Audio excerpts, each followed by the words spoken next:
At the base of the towering Tushar mountain range, where the wind sweeps through Navajo trails and the Beaver River hums its steady ancient song, lies a patch of earth in Beaver, Utah.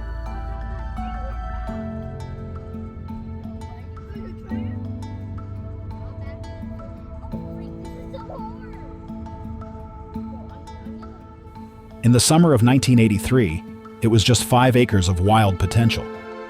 But to Ray and Ellen Baker, it was the beginning of a legacy. They bought the property that July. It wasn't much to look at yet. A modest plot home to a trailer home, a third-wheel trailer, and a standalone structure waiting for its second act. But the very first thing they did was symbolic. They carved their names and they put them on the post. Baker's Acres was official. That first winter was as beautiful as it was cold. As the snow piled high against the structures, Ray and Ellen spent the evenings dreaming of what was in store of Baker's Acres. They had big plans for the spring, and once the Utah winter finally broke, construction started in earnest.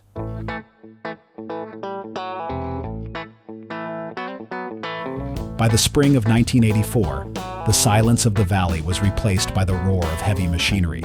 Trees and brush were cleared, making way for new buildings and a pond for family recreation. Ray Baker wasn't just the visionary. He was in the dirt, tool belt on, guiding every beam. They hoisted what would become the Howdy House onto a sturdy new foundation. They framed a permanent roof over the trailer home, giving the structure a lasting, durable spine. A brand new living area began to stretch outward from the main house.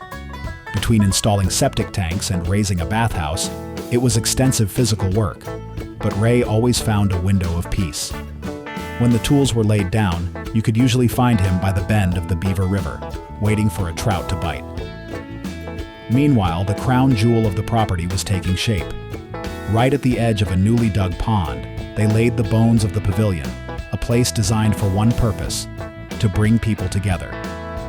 Remarkably, in just 1 year, most of the largest projects were nearing completion. On July 20th, 1984, the very first Baker family reunion commenced. From every corner of the country, the Bakers came to Baker's Acres. Pam and Heather were the first to arrive, standing proud in front of the pristine new pond. While Randy and Eric found joy in the simple dirt of the construction site, Katie, Benji, and Lindy headed straight for the rushing waters of the Beaver River. Grandpa Baker became the official tour guide, showing off the fruits of a year's hard labor, while a long line of eager grandchildren queued up for a ride in Puddles, the little rowboat that ruled the pond. Even when the Utah skies opened up and turned the dirt to a thick, muddy mess, the rain couldn't dampen the spirit. Under the dry shelter of the new pavilion, there was warmth, endless food, and the sound of family games echoing over the water.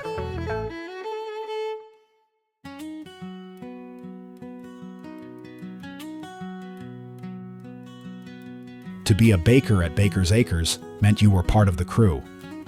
Over the years, everyone pitched in, building campfires, gathering firewood, and hanging a simple rope swing from a sturdy overhanging branch. That rope swing quickly became the stuff of family legend. It was an instant hit, though it often guaranteed comedy. Some didn't quite have the momentum, getting stranded over the water. When rescue attempts inevitably failed, there was only one option left: a laughing swim back to the dock. The ultimate highlight of that first summer was the Beaver Pioneer Day Parade. It sparked a lasting family tradition that eventually led them to enter the parade themselves. Piling the wagons high with Baker kids, they won first place by thrilling the judges with their whimsical Beaver Call song. By August of 1984, the dust finally settled. The main house was fully furnished, complete with a cozy Franklin stove and Ellen's grandfather's cherished chair sitting in the corner. Sturdy front gates were installed at the entrance, securing a sanctuary. Another winter came and went, and soon it was July again. The 1985 reunion brought tractor rides, pony rides, and a new generation of daredevils who brought a ladder to the rope swing, looking to launch themselves just a little bit higher into the air. As the children grew taller, so did the property. The raw dirt of construction gave way to lush green grass, vibrant flowers, and the soft touches of home. Summer after summer, decade after decade, the Bakers and friends have returned to this bend in the Beaver River. The trees have grown taller, and the faces have multiplied, but the heart of Baker's Acres remains unchanged. It is a place anchored in the dirt, built by hand, and kept alive by love. The legacy that started with Ray and Ellen Baker over 40 years ago continues this day, and Baker's Acres continues to be a place where family gathers and cherished memories are made.